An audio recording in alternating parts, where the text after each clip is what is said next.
Hey gems, welcome back to the channel, Crystal Heart. My name is Crystal and today we are going to create something.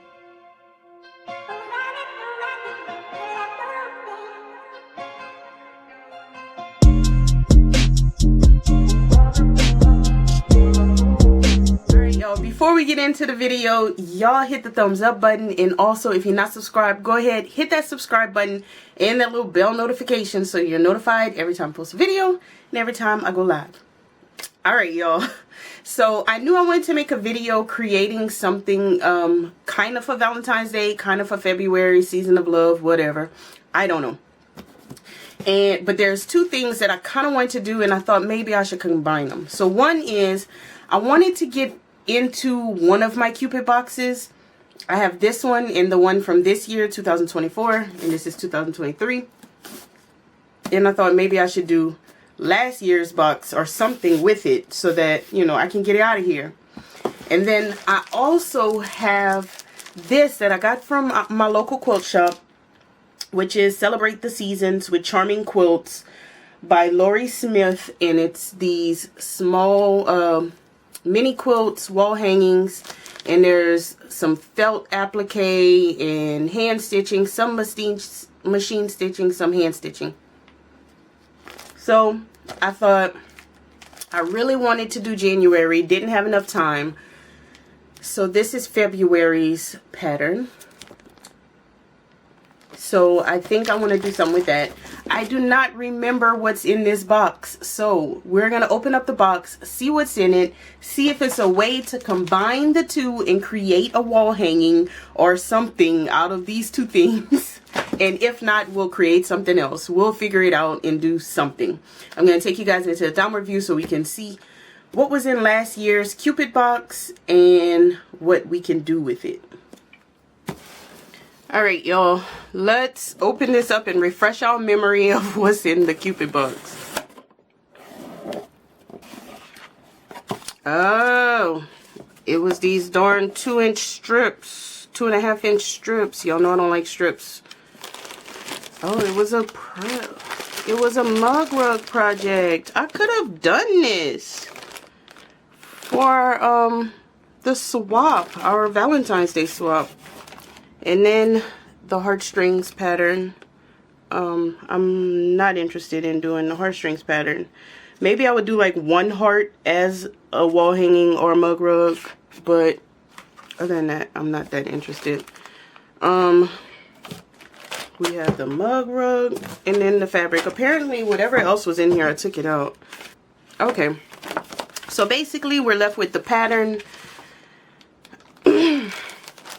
some 2.5-inch strips. Let's look at them. Apparently, I don't know which they are cute.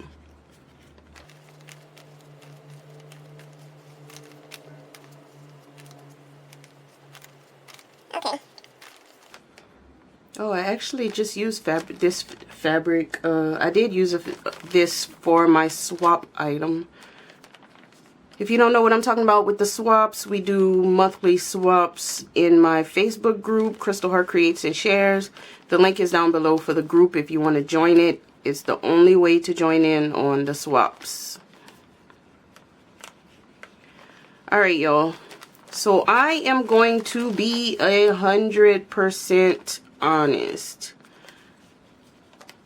This does not make me want to create. So stick around to the end of the video and I'll let y'all know how y'all can win this. So I'm gonna give away this fabric in this pattern. I'll keep this for a future mug rug project, but I'm not interested in working with 2.5-inch strips for anything because I don't think it will work well for this. Let's check it out. It might. It might.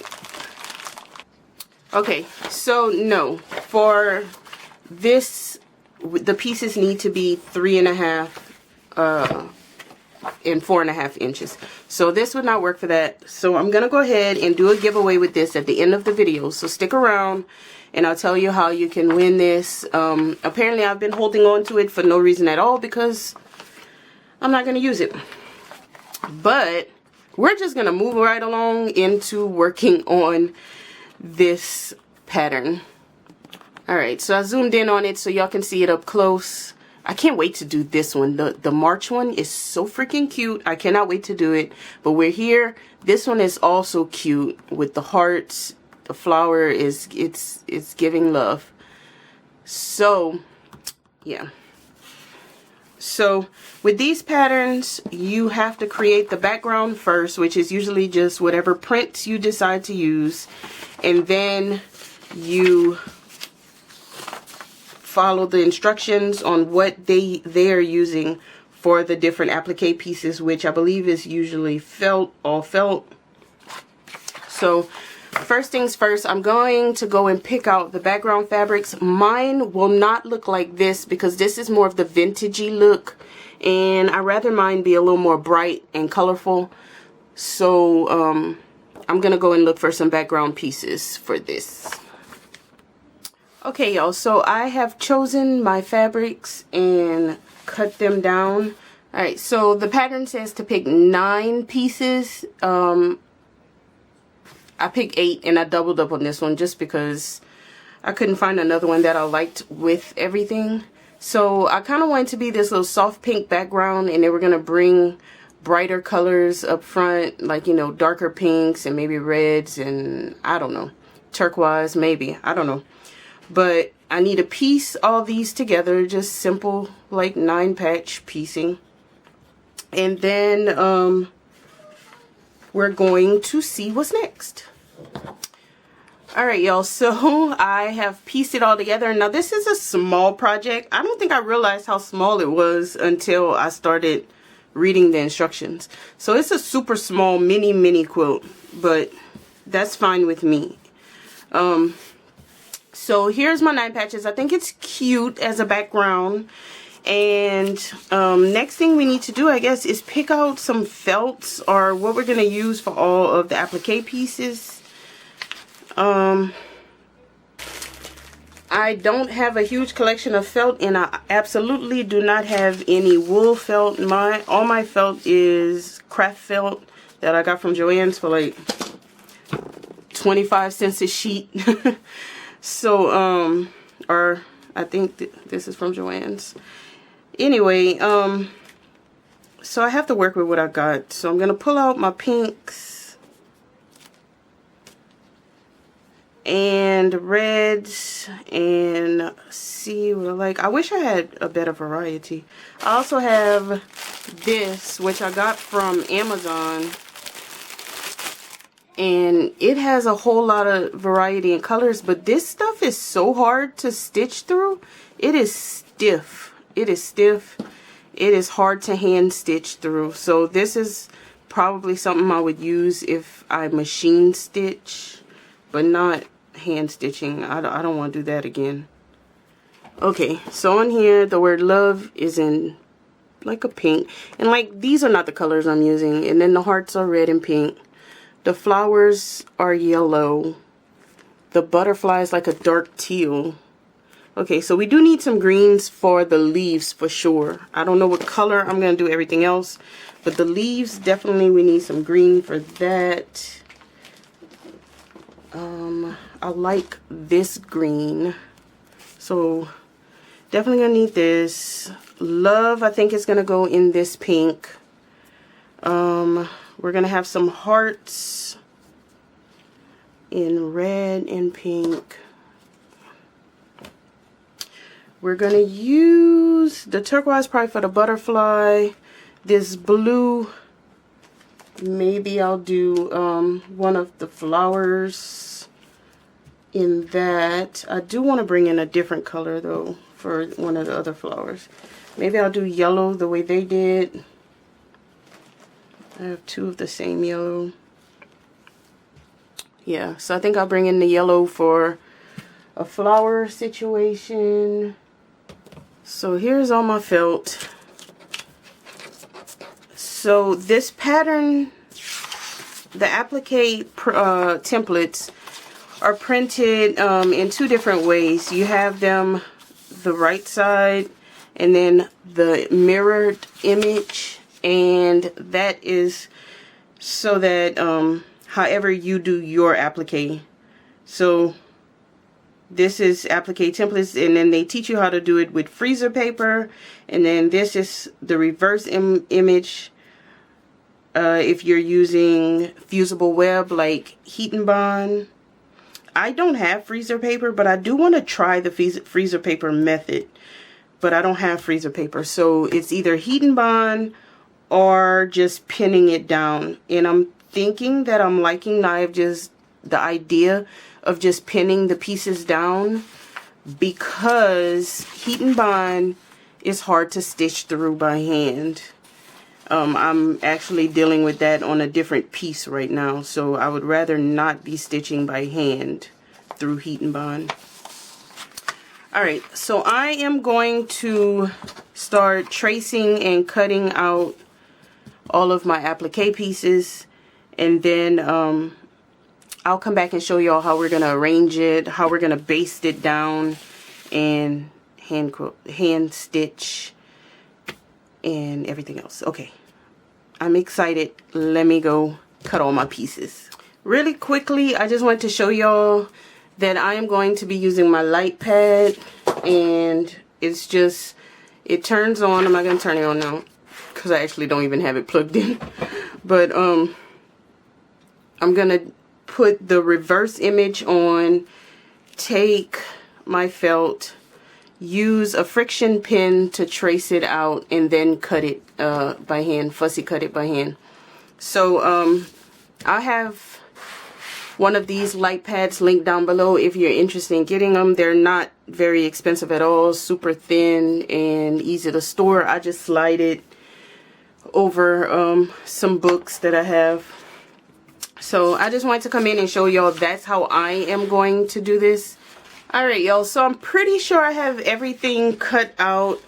So what I had to do, even though I used my light box, the felt was a little, some of the colors were a little dark and hard to see through. So what I did was I just outlined all the pieces in Sharpie and then used my light box and was able to see it all to trace. And yeah, so I have all the little pieces. We are going to arrange them on the fabric and see if we like the color choices. I don't know if I made the right color choices, but we are going to see.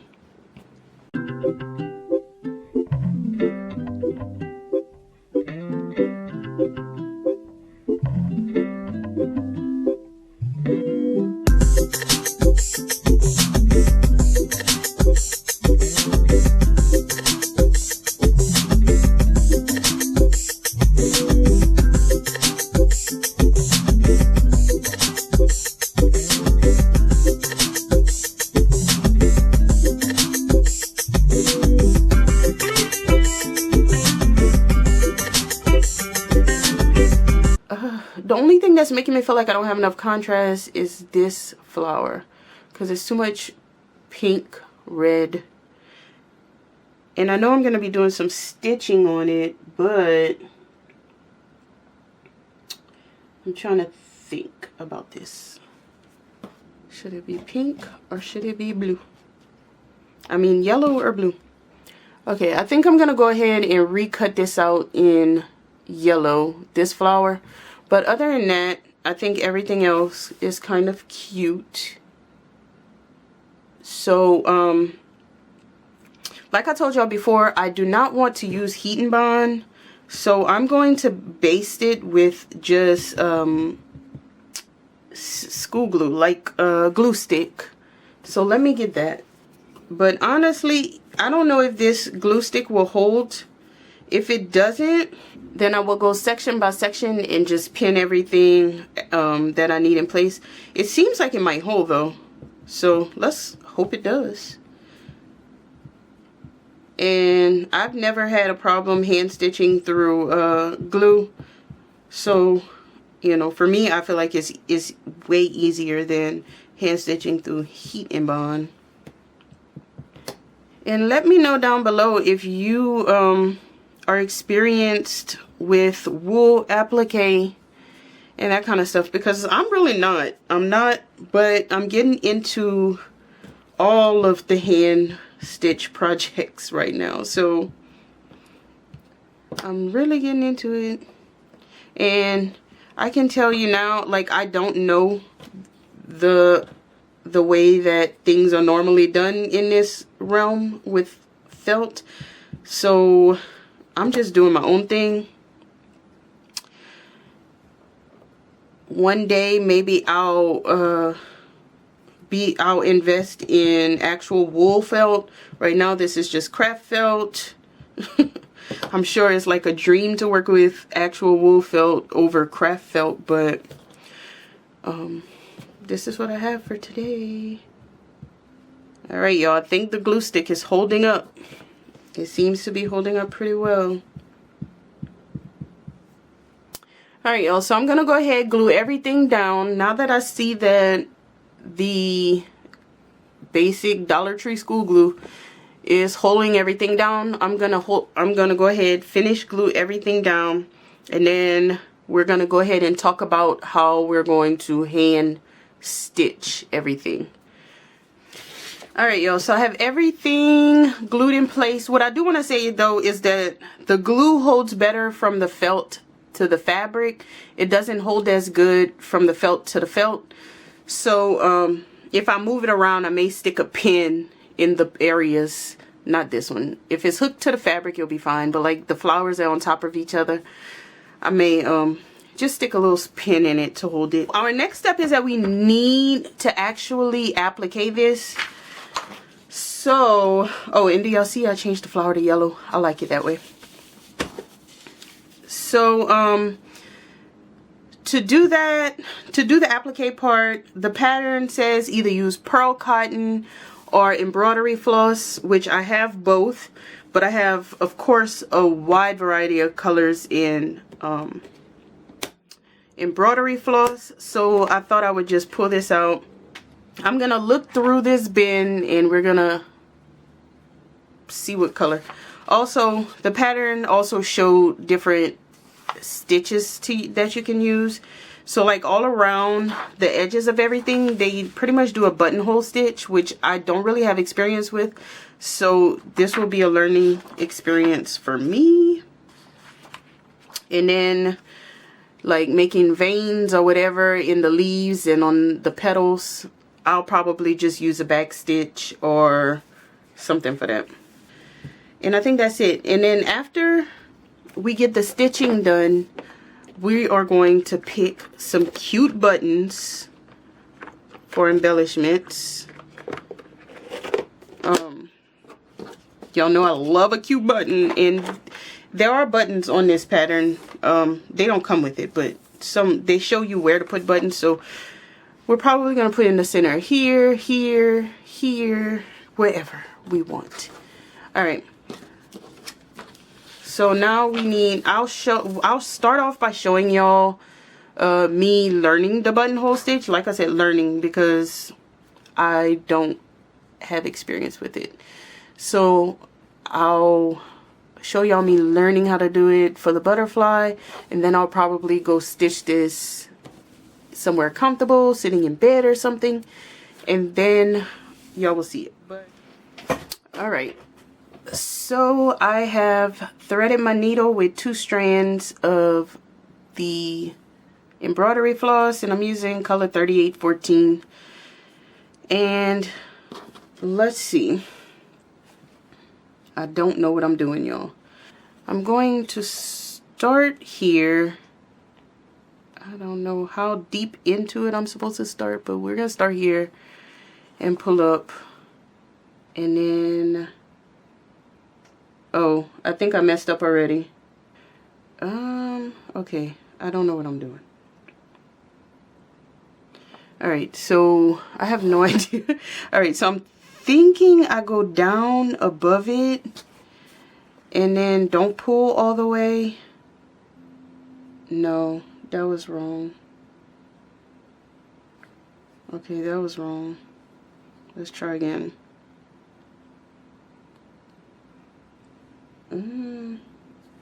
I think I was supposed to be starting. Okay, let's see. I don't know, y'all. I don't know how this is supposed to go.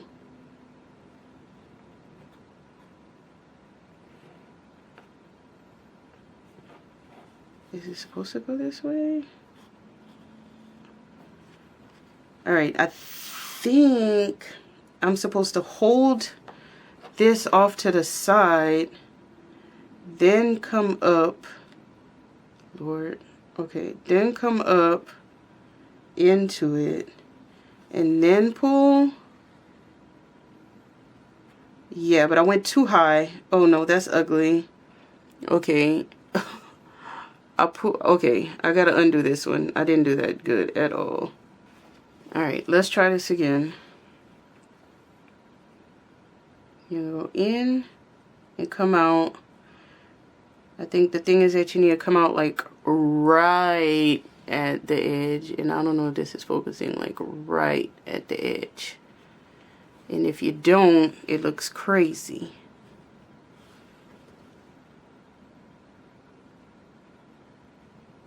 And I'm assuming you just keep going like this.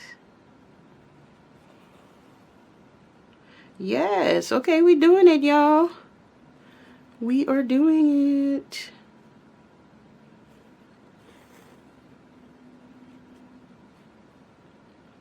It's looking like something. Now, if it's looking like what it's supposed to look like, I don't know. This is what we have so far. It's coming out cute if you ask me. You just gotta make sure that your needle is coming up in front of the thread like this, so that when you pull, and I see my little flower and stuff fell off. I told y'all the glue doesn't hold the felt to the felt, so that's fine.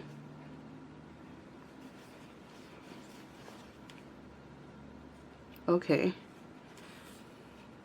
so this is actually cute and fun.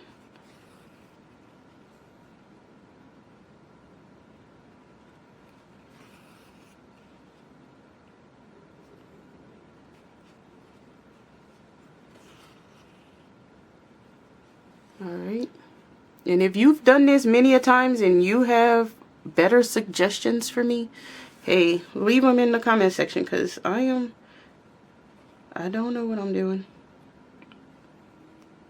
I know this is probably one of the most basic stitches, but it's the first time I use it. Alright, so this is what we got. And like I told y'all, I'm going to go ahead and do it all off camera. So I'm going to go around the entire butterfly. And then I'm going to take my variegated, go around all of the love. Do it all for everything. And I'll come back and show y'all. This is going to be like a little slow stitch project, so y'all know I do that in bed. Alright, so when I see y'all, I'll be done with that. Alright, y'all, so I know my lighting is not great right now. It is nighttime, so I have artificial lighting. When I generally like to record in the daylight with natural lighting, but if I want to get this video out on time, I have to do it like this. So hopefully it's not too bad once I get to editing. But anyway, I did get everything stitched down the way that I want it to be. So I did all the buttonhole stitch. And what I don't know is, what is the difference between a buttonhole stitch and a blanket stitch? Somebody let me know that. But anyway, I did the buttonhole stitch around the butterfly, love, all the hearts. I did seed stitching for the center of this flower, so it holds the flower and the center down. So I didn't stitch the flower down. And then I just did straight stitches down the leaves because I thought that would be cute. And then all the little flowers I just tack down because I'm going to put buttons, and the buttons will hold them down all the way. And then up here I want to find a flower button to go above these leaves. And then something cute for the center of this flower, the center of this one, the center of this one, and then whatever. So I have a jar of some of my buttons, certainly not all of my buttons. Oh, and I do want to go get my heart buttons to see if I want to use those. Okay, so these buttons I bought from my local quilt shop, and it's just a bunch of hearts, pink, white, and red. And then these buttons are the buttons that came in the Cupid box from Fat Quarter Shop, and a lot of cute ones are in here as well. So we may start there, but I do, because I do see flowers in this one, but I don't know if it's really what I want, because I want one big enough to match with the leaves, you know. Alright, so let me dump these out and then we'll see. Ooh, did one go flying? Oh, this one is so cute and tiny. I can't even pick it up. Okay. Oh, it's a few of them. So there's a few of these little tiny hearts. Oh, it could go in the center of here. Is it even visible? Maybe, maybe not. Tiny heart here. Let's see if this flower may be cute here. The strawberry, no. This is so cute. I just don't know what I would use it on. It's like a little envelope. So cute. Let's see. What are we gonna use for the center of the flowers?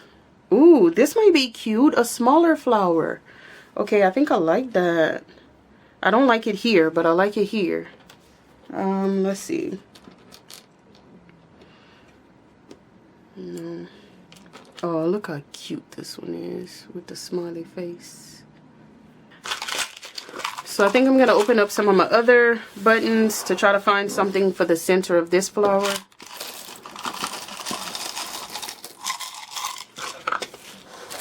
Alright, I think a basic pink button might be cute here. Yeah, I think it needs something small. Alright, basic pink button there. Flower button here. Little tiny heart on the E. Flower button here. Oh, we need something for this one. Maybe a heart would be cute on this one.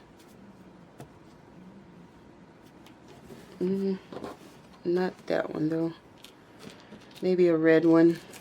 I don't know, y'all. I just want to put a bunch of buttons. And one here. Alright. We're going overboard with buttons, but I don't care. So these are my button placements. Where's my flower? Oh, flower here. These are my button placements. I am going to go ahead and sew all these buttons on. Okay, so what I wanted to do was put some batting behind this, and then I went to Goodwill to look for a frame where I can every month switch these out in a frame and have it hanging up. I could not find a frame that I liked, so I did not do that. So eventually I'll keep looking, and if I find one, then I'll be able to, you know, do that. But for now, I'll have to just finish it like a little mini quilt with a backing. I just didn't really want to do a binding, but I guess we're gonna have to do it. I'm gonna go and attach all these buttons, find a backing and some batting, and I'll come here and show y'all the backing that I chose and the sandwich, and then what we're gonna do for quilting. But for now, buttons, and this is the way, this is the configuration of the buttons. All right, I'll see y'all when I'm done with that. Alright, y'all, so I have all the buttons attached. They're not exactly how I had them before because I took them off to put them on and then I forgot. But I also did find this little flower button in my stash that I thought was cuter to put right there. So I used it there, and I moved the other one here, and things just got moved about. So then I also got this batting, scrap batting. I love small projects where I could use my scraps, scrap batting. And then this just basic pink solid for the back, because I figured if I do find a frame, I think it's still what I'm trying to do. I'm gonna look for a frame, and I can just switch them out as I make them. I can just switch them out. So I'm not going to glue base this. Usually I do my glue basting method, which y'all probably have seen. If not, I have a video on it. Go check it out. I'm just going to, where are my pins? I'm just going to pin this, and that'll be it, because it's such a small project that I'm not bothered about it coming apart. It's not a huge project. What in the world happened to this pin? And these are my magic pins, y'all. I got these in I think like 2 different Soul Sampler boxes, and I ended up really loving these things. So now I exclusively use magic pins. The little tiny ones are my favorite. But and I've started posting everything that you see me use in a video. I've started posting what I can find on Amazon in the description box. So always check the description box if there's something that you would like to use that I'm using, or you want to try it out. If it's sold on Amazon, I'll post it. Alright, and then I am going to use this variegated crochet thread, yarn thread that I got from the craft thrift for $1. But it's pink and white variegated. So I'm going to use this. It looks to be about a size 10. And when I hand quilt with big stitch quilting, I use between a size 8 and a size 12. Usually an 8 or a 10 to quilt with. Check out my video on that as well if you want to know all about my big stitch quilting process. So I'm gonna go ahead, go chill out in front of the TV and quilt this up. I don't know how I'm gonna quilt it yet. Probably not much, because I don't want it to interfere with what's already going on. So maybe, I don't know, maybe I'll just do like straight lines. I don't know. I'll figure it out. But when I come back, it'll be all done. Okay, my thought process is I will not bind this. I will trim it and keep it until I find a frame, and then slip it into a frame. But I know that I will not find a frame before the end of this video. So when I do, I'll show it to y'all on the What's Up Wednesday. Anyway, let me go quilt this up, and then when I come back, y'all see the finished product, either one. All right, y'all, so we are done. So this is it, all up close. It's just a small wall hanging, but I think it came out so cute. All the buttons. So this is what I did with the hand quilting. What I did was frame each square, and if some of the felt was covering the edge of that square or rectangle, I just skipped that area and, you know, went down. I don't know if I'm explaining this correctly, but this is what it looks like. And the back is not all that cute. It's pretty basic, but it's okay because I'm looking for a frame. What I did was stitched close to the edge all the way around, and then trimmed the batting and excess backing off, so it can't fray until I find a frame to put it in. But I can also just hang it up like this until I find a frame. So I really like it. I think it came out super cute. And we are going to do the giveaway for the fabric and the pattern that was in the 2023 Cupid box. So if you're interested in winning this, then leave the word love, L-O-V-E, in the comment section. Be creative. Don't be creative. Just put it however you want to put it in the comment section. And Wednesday, on What's Up Wednesday's video, Valentine's Day, I think it actually is, I'll pick a winner and get it mailed out to you. So good luck. Write the word love in the comment section. Alright, y'all, that is all that I have for you guys today. So if you like this video, go ahead, hit the like button. Also, if you're not subscribed, go ahead, hit that subscribe button, and also that little bell notification so you're notified every time I post a video. If you're interested in joining the Facebook group, that link is down below. And also my link tree with links to everywhere, Instagram, Amazon store, all the things. Everything that I use in this video will also be linked down below. I am an Amazon affiliate, so I do get a kickback if you use my links. Anyway, I'll see you guys next time. Bye.